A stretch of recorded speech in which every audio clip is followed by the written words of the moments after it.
hype train is back on the rails, boys! After over 6 months of waiting, the fan favorite fox Femme Fatale is finally debuting in Genshin Impact version 2.5. And with her kit released to the public, it is time to analyze her skills, her traits, her adorable little pink ears, her constellations and materials, in order to, if possible, prepare you for Yae Miko! Holy shit, did you see that? Oh my god, what the fuck? Farming for Yae Miko will require you to head to Enkinomiya to take down the Baptismal Vishaps and retrieve the Dragonair's false fin. And thank God for that. I was not looking forward to fighting this thing again. She also needs the blue sea lettuce, handguards, and the usual small fortune worth of crystals and gold to reach level 90. But that fortune will be well spent because, while it has been said that the numbers are not yet set in stone, Yae is expected to have a base attack of 340 at max level and a crit rate ascension stat of 24.2%, which makes her the strongest catalyst user ever released by far. Combine that with a relatively fast attack speed and decent, if not outstanding, attack multipliers, and she can certainly put up some strong numbers. Her charge attacks use up a whopping 50 stamina to pop off, but early access testing suggests that Yae's charge attacks actually hit targets multiple times in passing, which may boost this multiplier significantly. However, her true power comes from her skill, Yakan Evocation. Seisho Sakura. Yae Miko dashes forward, leaving in her place a lesser kitsune spirit called a Yakan, which has been sealed within a Sakura branch and forced to do the Shrine Maiden's bidding. I don't make this up, this is the lore. The Seisho Sakura are essentially Tesla coils from hell, consistently doing damage every 3 seconds. This skill has 3 charges, and placing the Yakan near to each other increases the level of damage they can output, meaning that an opening move from Yae Miko will likely be to dash straight through a crowd of enemies, leaving behind electro pylons to do damage for you. Damage scaling for the Seisho Sakura may appear low at first glance, with a pitiful 97% at talent level 8, but no, it's not 97% total, that's per strike, and when you get all 3 Sakuras on the field boosting each other's damage, it's 150% per strike per pylon. And when 3 pylons are on the field, that 3-second recurring strike is going BAM, BAM, BAM, BAM, BAM!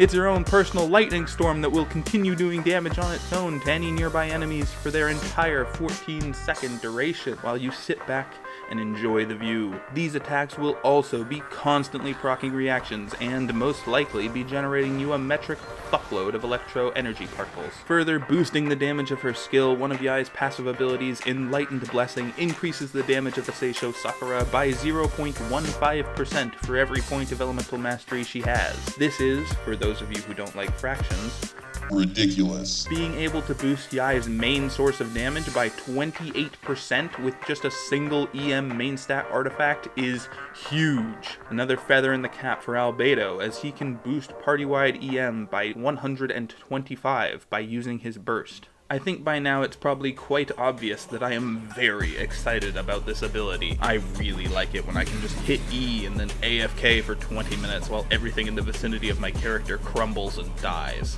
Have you ever been fighting a group of specters when suddenly one of them floats out over the water, and even though you have in your hands the power to erase it from the timeline with a single punch, it's just in that perfect spot, taunting you as it proceeds to drain your life force with impunity? Well, no longer. The electro pylons have excellent range. That's quite big. And will, of course, trigger all your favorite support damage boosts. But that's not all. Returning en masse by popular demand, Fukotara's burst, the Tenko Thunderbolts are back with a foxy new look. Wow. And those enormous pillars of lightning aren't just pretty faces. At talent level 10, the initial strike does almost 470% of Yae's attack as AoE damage. But for each Seisho Sakura on the field, an extra strike will do a full 600% each, making the total damage equal to over 2,200%. And while this attack may have a full 22-second cooldown and a massive 90 energy cost, I choose to see this as merely an extra piece piece of synergy for Raiden Shogun, who, if you don't already know, boosts burst damage based on how expensive it is. And with Yae's second passive ability, the Seisho Sakura pylons consumed by her burst will now be automatically refunded, so you can spam them out again. Hello, 100% uptime. Nice to meet ya! With so many different stats contributing to Yae Miko's kit, it's difficult to say what weapons don't work well with her. Energy recharge? Useful. Elemental mastery? Useful. Attack percent? Useful. Crit damage? Alright, I get the point. Wait, did that say 66% crit damage? Yae's signature weapon, the Kagura's Verity, provides a 12% boost to elemental skill damage for 12 seconds after the skill is activated, and obviously, to go along with Yae, this boost can stack 3 times. Once all 3 stacks are active, Yae will also receive a 12% elemental damage bonus, and with base stats like these, it's gonna be a good day to be a weapon banner whale. Unless the rumors that Yae will be running along with a Kokomi rerun are true, making the other weapon the purple donut.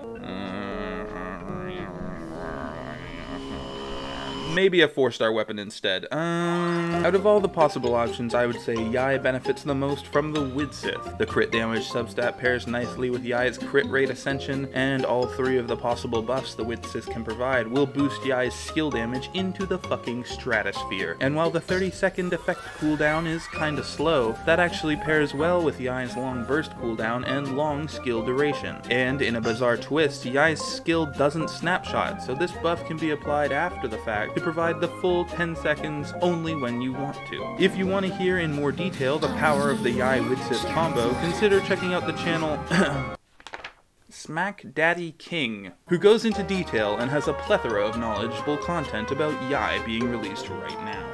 And tell him Game Time sent ya. Before the release of Yae's kit, it was widely presumed that Yae's best-in-slot artifact set would be the Shimenawa's Reminiscence, based on her clothes, I guess? And while the 50% boost to regular attack damage does sound damn nice for an on-field DPS Yae, the fact is you're just never gonna get your burst off if you're trying to get to 90 energy while losing 15 every 10 seconds. The classic Electro standby, the Thundering Fury set, complements her kit much better, with the 4-piece set boosting electro reaction damage and decreasing her skill cooldowns even further, letting your Yae flash step around the battlefield faster than Byakuya fucking Kuchiki. Taser teams like Shingsho, Mona, or Kokomi, who can allow Miko to stay on the field while proccing reactions multiple times per second, will be great for this purpose. And off-field damage units like Xiangling, Ganyu, and Albedo will also have great synergy with Yae. But at the top of the list, the cream of the crop, the bae of the Yae, if you will, is undoubtedly the Raiden Shogun.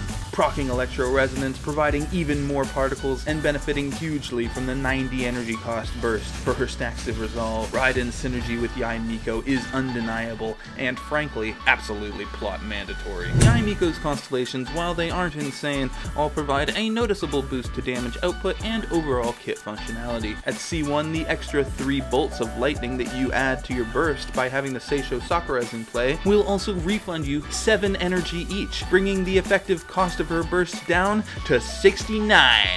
Nice. This just in, Yae Miko's C1 has now been buffed to now provide 8 energy per Seisho Sakura consumed.